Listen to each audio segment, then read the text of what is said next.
You know, planting the seed and watering the flower.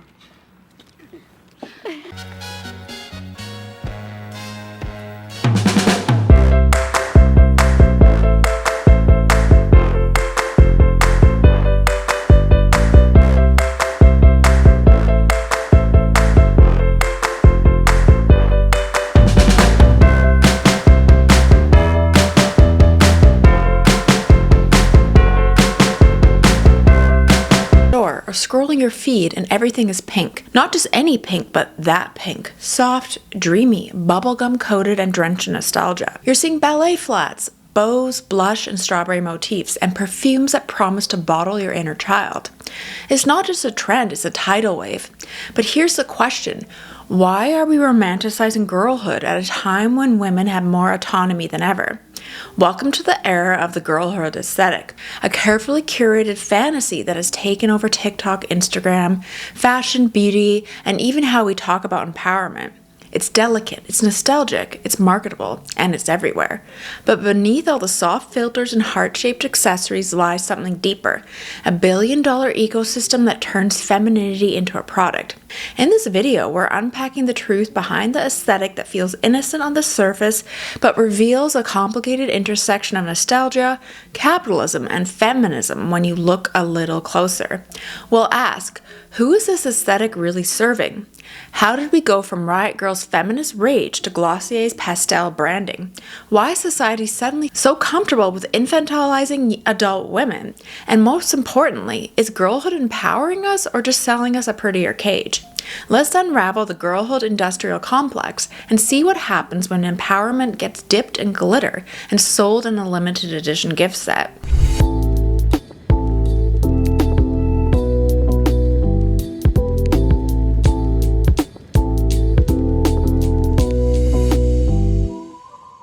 Now a word from our sponsor. Let's talk about hair. I've been trying to grow out mine for a while, but I keep running into breakage and dryness and frizziness, and honestly, I get progress, but a lot of it just ends up breaking off in the ends. That all changed when I started using Kitsch rice water protein shampoo and conditioner bars. These solid bars are formulated with rice water and protein to actually treat your hair, not just wash it. Since I've started using them, my hair feels stronger, looks shinier, and the breakage has significantly decreased.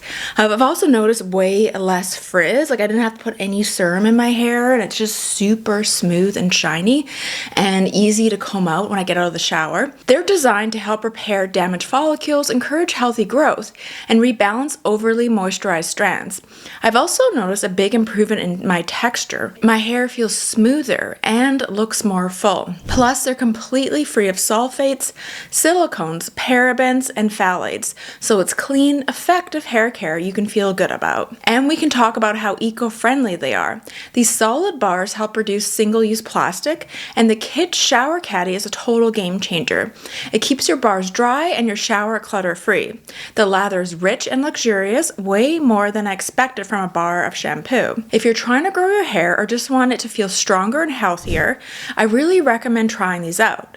You can get 25% off site-wide with my code Atelier. Just enter it at checkout or use the link in my description and pinned comment. Kitsch ships across the United States and to over 27 countries, and they even have a subscription option for extra savings. I've genuinely loved the difference these bars have made in my hair, so use the code Atelier and give your routine a major upgrade. Alright, now let's jump into the main video. Chapter 1. What is girlhood aesthetic and who is it for? Scroll through TikTok or Instagram on any given day, and you'll find yourself in a sea of pastel-drenched daydreams. Girls filming get ready with me routines in vintage nightgowns, lining their vanities with pink products and captioning their skincare hauls with soft girl things. The lighting is warm and filtered, their voices whispery, their expressions gentle and inviting. This is the visual and emotional landscape of the current girlhood aesthetic, a look, a lifestyle, and arguably a marketing blueprint that's colonized the feminine side of the internet. But what is it really?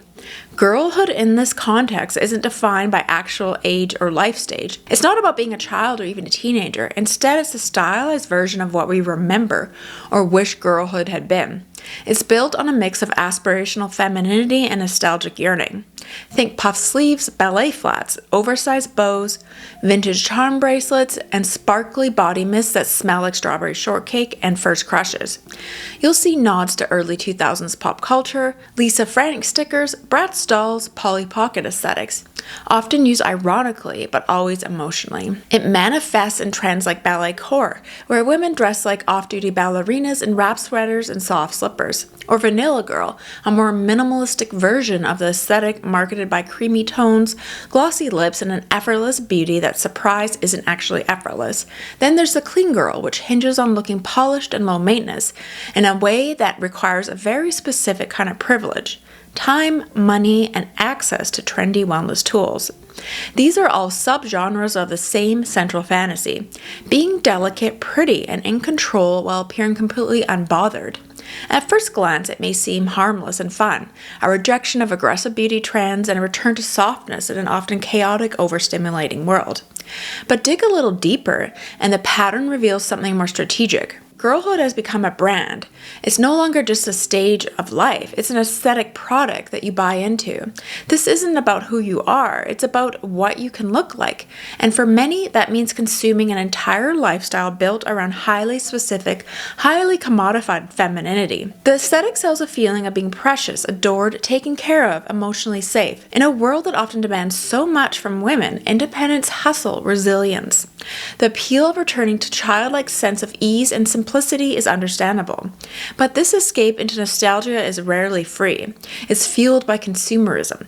Every curated vanity, every soft pink makeup haul, every perfectly lit TikTok is part of a larger cycle. Aspirational content that creates desire, which in turn drives consumption. It's not about reclaiming girlhood, it's about reselling it. And the beauty industry has taken notice. Brands like Glossier, Rare Beauty, Charlotte Tilbury, and even legacy players like Estee Lauder are capitalizing on this soft feminine wave. They're not just selling products, they're selling personas. The message is clear: if you want to feel safe, soft, empowered, and in tune with your inner girl, there's a serum, a highlighter, or a blush for that. But here's the paradox. While the aesthetic positions itself as liberating and empowering, it often reinforces the same old ideals that have historically constrained women. It prioritizes appearance over action, emotional appeal over intellectual engagement. It asks women to be strong by being soft, but only in ways that photograph well. In this sense, it becomes a kind of aesthetic trap. Vulnerability made palatable through packaging, emotional expression filtered through a ring light. This trend also plays with the idea of healing your inner child, a concept popularized in therapy spaces and self-help circles. But when this kind of healing is turned into a shopping list or influencer identity, it becomes commodified healing. You're not just tending to your past wounds, you're dressing them up in pink bows and selling them on Depop. Crucially, this version of girlhood isn't accessible to everyone. The aesthetic is often centered around a very narrow vision of beauty: thin and white, able-bodied and financially comfortable. It's curated nostalgia that leaves a little room for messy, diverse, and sometimes traumatic reality that girlhood actually was for many women. So who is aesthetic really for? It's for the algorithm first and foremost. Girlhood content is highly shareable, emotionally engaging, and easy to monetize. It thrives on platforms like TikTok, where beauty trends live and die by virality. But it's also for brands, marketers, and influencers, those who benefit from turning soft rebellion into soft capitalism. That doesn't mean we can't enjoy softness or pink or nostalgia. There's nothing inherently wrong with embracing femininity in all its forms. But it does mean we need to be mindful of what we're engaging with and why. Because sometimes what feels like empowerment is actually just very pretty packaging on the same old expectations. In the end, the question isn't whether girlhood is bad, it's whether the version we're being sold is real, and whether we're defining ourselves or just playing a role in someone else's fantasy. Chapter 2, From Riot Grrrl to Glossier, the commercialization of feminism. It wasn't always blush pink and aesthetically pleasing.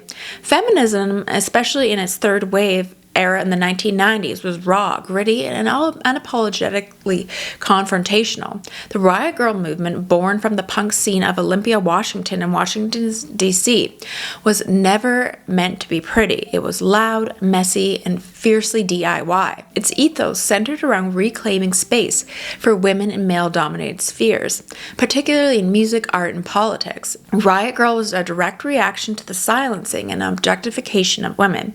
It wasn't about pleasing anyone. It was about expressing rage, vulnerability, sexuality, and resistance on women's terms. Through handmade designs photocopied at local print shops, impromptu concerts in basements, and radical manifestos scrawled on notebook paper, Riot Grrrl created a culture where young women could articulate their lived experiences without censorship or commercial dilution. It was a sisterhood, yes, but one defined by disruption, not dainty aesthetics. Their tools were scissors, glue, sticks, and a healthy distrust of mainstream media. Their fashion wasn't curated for Instagram, it was armor. Combat boots, ripped tights, and smudged eyeliner weren't stylized, they were statements. You weren't wearing that because it was on trend, you were wearing it to say, don't mess with me. Fast forward 2 decades and feminism looks very different. Enter Glossier, the millennial pink beauty brand that redefined the industry in the 2010s. With minimalist packaging, clean fonts, and dewy-faced models who looked like they woke up perfect, Glossier didn't scream, it whispered. Its entire brand revolved around a simple message: you're already beautiful, we're just here to enhance you. On the surface, this was revolutionary. After decades of being told we need to fix ourselves, this brand felt refreshing. Feminism had a seat at the table in beauty marketing, but Glossier's approach wasn't rooted in activism. It was rooted in aspiration. It took the language of empowerment, words like natural and real and authentic, and wove them seamlessly into a capitalist machine. You can now express your feminist values by buying a boy brow and posting it with a well-lit selfie and a caption that read, "Self-care is political." Suddenly, feminism was cute. It was marketable. It was photogenic. You could buy a tote bag that said, "The future is female," sip a coffee mug that read, "Empower women," and call it activism. Feminism was no longer a call to action, it was a brand alignment. This is what Andy Ziesler, co-founder of Bitch Media, coined as marketplace feminism. It's the commodification of feminist values, stripped of context, history, and complexity, and sold back to consumers as a lifestyle. It doesn't require you to challenge patriarchy, dismantle power structures, or even think critically.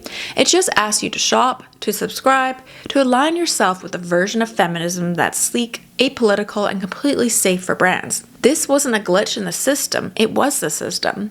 As feminism became increasingly mainstream, corporations began to capitalize on its popularity. Dove's Real Beauty campaigns, Nike's Dream Crazier ad featuring Serena Williams, and even Barbie's rebranding as an empowerment icon all signal the same trend. Feminism became profitable. The language of resistance was no longer confined to signs and protest. It was now part of the advertising playbook. And while this visibility has done some good, like opening up conversations around beauty standards and gender inclusivity, it's also diluted the movement's radical core. Riot Grrrl was about resisting the commercialization of womanhood. Marketplace feminism is about selling it. The rise of girl boss feminism in the 2010s took things a step further. Sheryl Sandberg's Lean In, Sophie Amoroso's Girl Boss brand, and endless think pieces about women breaking glass ceilings created a new archetype, the corporate feminist. She wore heels, drank cold brew, dominated boardrooms, and used hashtags like hustle and empowerment. It was feminism packaged for capitalism, ambitious, polished, and tailored to fit within the system, not dismantle it. But as we shifted from girl boss to soft girl, the aesthetic evolved, not the underlying dynamic. Where the girl boss was about domination, the soft girl is about palatability. She's pretty, she's delicate, she's nostalgic and empowered, but not threatening. She lights candles, journals, and pink notebooks, and wears Glossier lip gloss. She doesn't demand change. She makes empowerment look soothing. The politics optional. The messaging always safe. It's a different face of the same machine. And this is where we start to see the full arc, from Riot Grrrl's underground rage to Glossier's top shelf gloss. What started as a counterculture movement has now been flattened into content. Feminism is no longer a set of ideals or a political framework. It's an aesthetic, a vibe, a color palette, a curated Instagram grid. Even the language has changed. Where Riot Grrrl zines were filled with capital letter rants about the systemic misogyny, today's feminist branding is often soft-spoken and vague. Words like empowerment, self-love, and authenticity are thrown around like confetti, pleasant but largely meaningless unless paired with action. This isn't to say that all branding is bad, or that you can't engage with beauty, softness, or nostalgia and still be feminist. But we have to ask, what are we losing when feminism is watered down into marketable girlhood? Because while Riot Grrrl was about voice, angry, unfiltered, and demanding, the girlhood aesthetic often asks us to be quiet, to be palatable, to be soft in a world that still requires women to fight. So where does this leave us? With a feminism that looks good on camera, sells well in stores, and slips easily into your feed, but might not hold up under pressure. A feminism with a filter, a feminism with a price tag. And perhaps most alarmingly, a feminism that no longer demands structural change, just better branding. Chapter 3, Barbie, Brows, and the billion-dollar branding. In the summer of 2023, something extraordinary happened. Barbie became a feminist icon, or at least that's what the cultural narrative wanted us to believe. Greta Gerwig's Barbie film wasn't just a movie, it was a movement, a marketing tsunami wrapped in hot pink. It was clever, self-aware, and emotionally resonant, reintroducing Barbie not as a plastic archetype of unattainable perfection, but as a complex figure wrestling with identity, purpose, and yes, patriarchy. Suddenly, wearing pink wasn't childish or vapid. It was rebellious, crying was revolutionary, and femininity, once dismissed as frivolous, was recast as a radical act. But let's not forget, Barbie is still a brand, and Mattel is still a corporation. For all the nuance and feminist messaging woven into the film, at the end of the day, this cultural moment drove billions in product sales, from limited edition dolls and clothing collabs to makeup lines and furniture sets. Barbie became both the message and the merchandise. This is the girlhood industrial complex in action, a vast commercial ecosystem that monetizes our nostalgia, aesthetic preferences, and emotional vulnerabilities. Our longing for comfort, softness, and empowerment isn't just observed, it's strategically exploited. Every pastel bow, glittery lip gloss, and baby doll dress is crafted not just to evoke feeling, but to convert that feeling into a purchase. Branding today isn't just selling products, it sells identity. When you buy Barbie merch, a coquette-style dress, or a strawberry milk-scented body spray, you're not just buying an object, you're buying into a version of yourself. One that's emotionally resonant, algorithmically appealing, and instantly recognizable online. You're signaling girlhood, not just living it. That's why this aesthetic feels so omnipresent. It's not limited to one brand or platform. You see it in the dreamy visuals of Olivia Rodrigo's music videos, dripping in pink satin and tearful eyeliner. You hear it in her lyrics, the teeter between heartbreak and empowerment, challenging emotional chaos through soft feminine filter. You see it in Taylor Swift's Eras tour, where femininity is curated through sparkly bodysuits, heart hand gestures, and collectible friendship bracelets. Swift herself has become a master of brand-coded girlhood, evolving from the curly-haired country girl to the ultimate girl's girl, pop powerhouse, all without ever stepping too far outside the soft feminine lane. Even characters from decades past are re-entering the chat. Hello Kitty, once a simple cartoon for school lunchboxes, has become a fashion icon. Collaborations with brands like Colourpop, Loungefly, and even fast food chains like McDonald's have rebranded their character as a symbol of nostalgic girlhood that you can wear, eat, or decorate your room with. And of course, retailers like Sephora and Skims are cashing in. Sephora's shelves are now lined with pink packaged skincare, makeup collections inspired by soft girl energy, and perfumes described as youthful and playful. Meanwhile, Skims, the shapewear brand co-founded by Kim Kardashian, markets hyper-feminine, body-conscious pieces in hues of blush and rose, subtly linking empowerment with controlled, curated beauty. Even Target, the ultimate mainstream barometer of cultural trends, has entire end caps dedicated to girlhood vibes, plush bathrobes and candy colors, pastel journals, rose gold accessories, and wellness kits that look like they were pulled from a tween dream board. What we're seeing is more than just a trend, it's a standardization of girlhood, a glossy, digestible version that becomes a default. The more we buy into it, the more it becomes a measuring stick for how femininity should look. And the more normalized it becomes, the harder it is to opt out without feeling like you're rejecting something inherently good. That's where the concern lies, because while girlhood branding can feel fun and comforting, it can also become a cultural expectation. Softness is no longer just a preference, it becomes a performance. We start to self-regulate our emotions, aesthetics, and even political expressions to align with this commercial version of femininity. If crying is now cute, it better be done with a fresh face and perfect lighting. If empowerment is on the menu, it better come with pink packaging and Instagrammable captions. This curated girlhood also raises a question. Who gets to participate in this fantasy? Because the standard being pushed is often racially and economically narrow. There's always that thin, white, affluent person. It leaves little room for more complex, messy, or marginalized experiences of femininity and nostalgia. You can't fully buy into the girlhood aesthetic if your real girlhood was marked by trauma, instability, or exclusion. The fantasy works when it glosses over the inconvenient parts. Ultimately, this aesthetic doesn't just reflect our culture, it shapes it. And once empowerment becomes part of a sales pitch, it's hard to tell where authenticity ends and branding begins. So we have to ask, who are we when we're not curating girlhood? When we remove the bows, the pink gloss, and the performative softness, what's left? Is our empowerment real if it only exists in the context of brand alignment? And do we feel like we're choosing this aesthetic, or has it chosen us? In the world of billion-dollar branding, femininity is no longer just expressed. It's manufactured, distributed, and tracked down through analytics.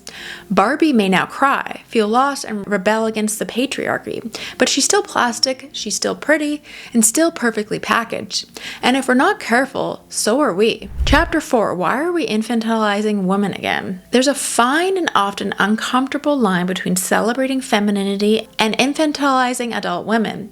At first glance, the resurgence of the girlhood aesthetic might appear empowering. After all, why shouldn't women embrace bows, pink, and softness if it brings them joy? But the deeper we look, the more we start to question the implications. Because this aesthetic isn't just about playfulness, it's about performing vulnerability in a way that starts to look a lot like regression.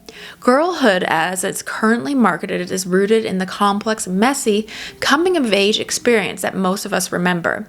It's a romanticized version and an imagined retreat into innocence, purity, and emotional delicacy. And while this might feel confronting in today's high-stress, hyper-competitive world, it also raises a major cultural red flag. Why in a time when women are gaining more rights, voices, and visibility are we glamorizing fragility? This isn't the first time culture has swung towards the childlike. In the 50s, women were expected to be docile housewives, perfectly coiffed, polite, and dependent. Domestic manuals taught women to greet their husbands with a smile, to remain calm and soft-spoken, and to never burden them with their feelings. Fast forward to the early 2000s, and we saw another iteration of this ideal in the form of the conversational Lolita fashion movement, which blurred lines between youth, sexuality, and power in ways that made critics deeply uneasy. Today's coquette aesthetic heavily borrows from these historical blueprints. TikTok is flooded with grown women dressing in puff sleeves, wearing heart-shaped blush, tilting their morning routines, things like romanticizing being a little girl, the visual cues, plush toys, handwritten love letters, soft filters, creating a persona that's less about owning womanhood and more about suspending it in a dreamlike pre-adult state. I mean, I think a lot of people just like the aesthetic of that look, so it's not necessarily wanting to be in this childlike state, because I know it is a aesthetic, and I do like some of the looks too, like the bows and the frills and the flowers. So it's kind of like a weird fine line, but I think there may be historians deeply rooted to that. And this trend isn't limited to fashion and makeup. It's tied to a broader cultural current that seems to prize delicateness in women once again. We see it in the rise of whisper influencers whose gentle, almost childlike voices are algorithmically rewarded. We see it in the soft life movement, which, while valid in its rejection of hustle culture, often idealizes a kind of passive leader that still relies heavily on traditional gender roles of women being taken care of, pampered, and adorned, never demanding or disruptive.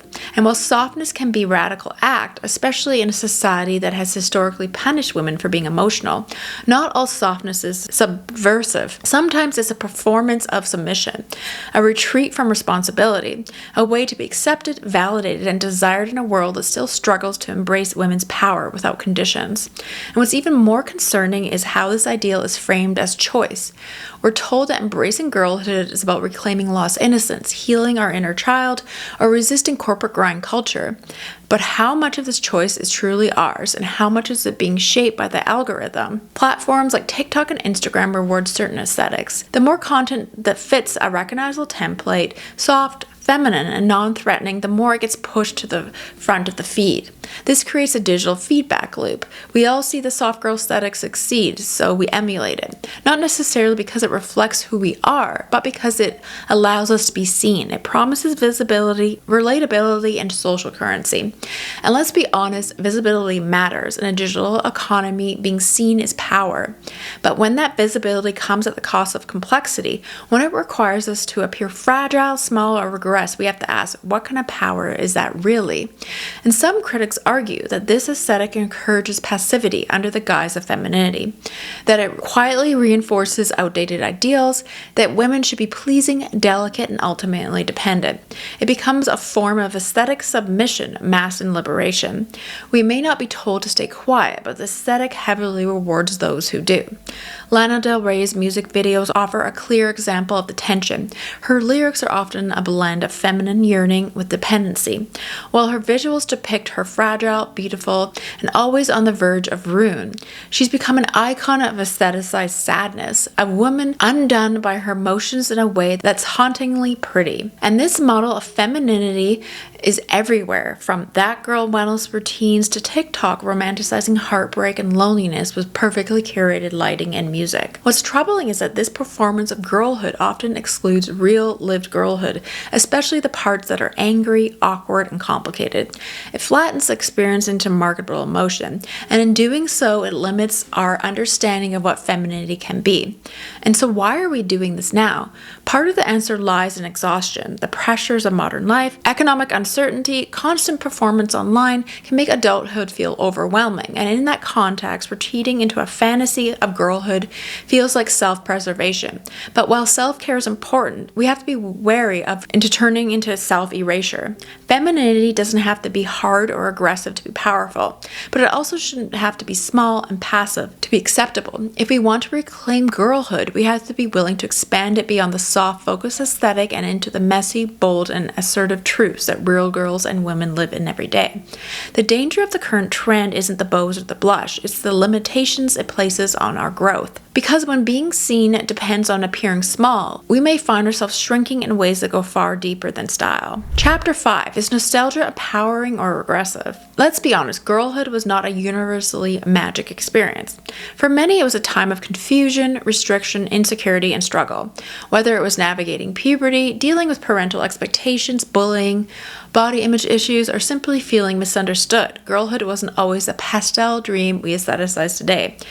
And yet, on social media and lifestyle marketing campaigns, we're watching an entire cultural movement reshape the memory into something soft, glittery, and emotionally curated. I think a lot of times, too, when you're thinking about nostalgia, you sometimes forget the bad and you remember, like, the good things about that coming of age era. And the awkward becomes adorable, the painful becomes poetic, and the uncomfortable is filtered through rose-colored glasses and presented as aspirational. And so why are we doing this? The answer in part lies in nostalgia, a powerful and highly marketable emotional currency. Nostalgia provides comfort in uncertain times, in a world that feels increasingly chaotic, politically unstable, economically fragile, and emotionally overstimulating. Nostalgia acts as an emotional escape hatch. It transports us to a time we perceive as safer, simpler, and more innocent, even if that perception is based more on fantasy than reality. And this is exactly why brands, creators, and platforms are leaning into this so hard. Nostalgia sells, but nostalgia does more than just soothe. It allows us to reclaim control over the past. By curating an aesthetic version of girlhood, we get to rewrite our narrative. We can transform the embarrassing middle school moments, the deep-seated insecurities, and the feelings of being enough into something visually pleasing and emotionally resonant. Suddenly, the Lisa Frank pencil case we cried over becomes an Instagram prop. The clothes we were teased for become thrifted treasures. The isolation we felt turns into a mood board. It's not inherently bad to revisit the past this way. There can be healing in reclaiming what once felt disempowering, but there's a difference between healing your inner child and building a personal brand around her. In our social media-filled world, where identity is increasingly public and performance-based, the aestheticization of girlhood becomes a form of emotional branding. It's not just about feeling nostalgic, it's about being seen as nostalgic. When you post your pastel stationery haul, share a photo of your American Girl doll collection, or caption your bath time with romanticizing my childhood, you're participating in a collective aesthetic script. And as more people participate, the script becomes the dominant narrative, a cultural shorthand for innocence, softness, and emotional depth. But what happens when nostalgia becomes a default aesthetic? We risk emotionally and psychologically freezing ourselves in time. By clinging to the safety and simplicity of a curated version of the past, we may be subconsciously avoiding the discomfort, responsibility, and complexity of adulthood. We glamorize the era before bills, heartbreaks, jobs, without acknowledging that girlhood came with its own limitations and traumas. The risk is that we become so attached to the imagery of who we were, or who we wish we had been, that we stall a growth into who we are becoming. And this isn't just to say that maturity must be hard or cold. There is power in tenderness, strength in softness, and value in emotional vulnerability. But when those things are validated through an aesthetic rooted in childlike femininity, we limit the emotional spectrum available to women, and end up reinforcing the idea that being desirable, relatable, or empowered must look a certain way, cute, gentle, and small. We mistake emotional expression for regression when it's wrapped in a bow. We also have to consider the commercial mechanisms driving this trend. Nostalgia isn't just an emotional response, it's a strategy. When beauty brands launch Y2K-inspired makeup lines, when clothing brands bring back baby tees and low-rise jeans, or when influencers show up Polly Pocket-themed product drops, they're capitalizing on our longing for emotional safety. They don't need to sell us a new identity, they just need to remind us of the one we once wanted. And for many, the identity was never fully lived out, which makes it even more tempting to buy into now. There's nothing inherently wrong with indulging in nostalgia. Wear the bows, collect the toys, make the cozy girlhood Pinterest board, but the key is intention. Ask yourself, am I doing this because it genuinely brings me joy, or because it makes me feel legible in a culture that favors the aesthetic over the authentic? Because here's the thing, maturity isn't boring, it's nuanced, rich, and powerful. It's the ability to hold softness and strength in the same breath, to cry while setting boundaries, to love pink and still challenge patriarchal expectations, to embrace your past without being defined by it. And the most empowering version of nostalgia is one that honors where we've been, but doesn't prevent us from stepping fully into where we're going. It allows us to acknowledge our inner child while still evolving into our adult selves. It celebrates our history without trapping us in it. So when you find yourself drawn to girlhood aesthetics, pause and reflect. Is this nostalgia helping me grow, or is it keeping me small? Or am I using it as a tool for healing or a costume for content? Because true empowerment comes not from pretending girlhood was perfect, but from being honest about its complexities, learning from them and building something stronger in its wake. There's no denying that the girlhood aesthetic is beautiful. It's dreamy, it's soft, and full of tender visual cues that makes us feel emotionally safe. I mean, I love the aesthetic. I love florals. I love dresses. You can tell by what I wear when I'm filming. It evokes a comforting kind of nostalgia, scrapbooks, sticker books, diary locks, and glitter pens, first crushes and sleepovers. It's not hard to understand why so many women are drawn to this aesthetic. It taps into something deeply emotional, even healing. I think a lot of us are just attracted to it subconsciously. No one's actually deeply thinking about this. But I think something deeper is at play that we don't even know. At its best, it creates a space for softness in a world that constantly demands that we are hardened. But we need to recognize that this aesthetic is a product of our time and a product of itself. It's not just an organic return to femininity. It's a curated, hyper-visual brand identity engineered by algorithms and monetized by corporations. It's pastel-colored response to burnout, late-stage capitalism, and pressure to having it all, repackaged as lip gloss and bows. And it thrives because it sells a feeling that many of us are aching for: simplicity, care, and control. And there is something about that feeling of nostalgia that makes you feel warm inside. And I love that feeling. I think everyone does. And this isn't to say that embracing the aesthetic is wrong or inherently shallow. Enjoying girlhood visuals can be a form of comfort and expression, and yes, even rebellion. But true empowerment isn't found in recreating a fantasy, it's in choosing it with intention. It's about knowing where our desires come from and whether they're reflecting our authentic selves or simply what we've been conditioned to want. So the next time you reach for that pink hair clip, that heart-shaped mirror, or that diary-inspired makeup palette, pause for a moment and ask yourself, is this helping me express who I really am? Or am I performing a version of femininity that's been designed to be palatable and profitable? Because the girlhood industrial complex doesn't just want you to buy products, it wants you to buy into a script. One that says being a girl is a pinnacle of softness, beauty, and desirability. Real feminism that comes from when we stop acting out the script and start writing our own. So let femininity be yours, not filtered, not packaged, and not for sale. And with that, and I mean, like I said, I'm all about nostalgia, I'm all about florals and femininity. It's just interesting to think about like the deeper meaning behind it, because I think a lot of us don't even realize what like all these corporations and everyone is doing when they're trying to market it. And that's more what I was saying. It's not really a criticism of anyone wearing feminine items, enjoying the pink aesthetic and the coquette aesthetic. I think if something makes you happy, I think you should buy it. And if you enjoy nostalgia, I think you should buy it too. I mean, I enjoy all those things. So it's just interesting to really think about the deeper meaning behind the concept of girlhood. All right, thanks for watching, and let me know in the comments below on this topic.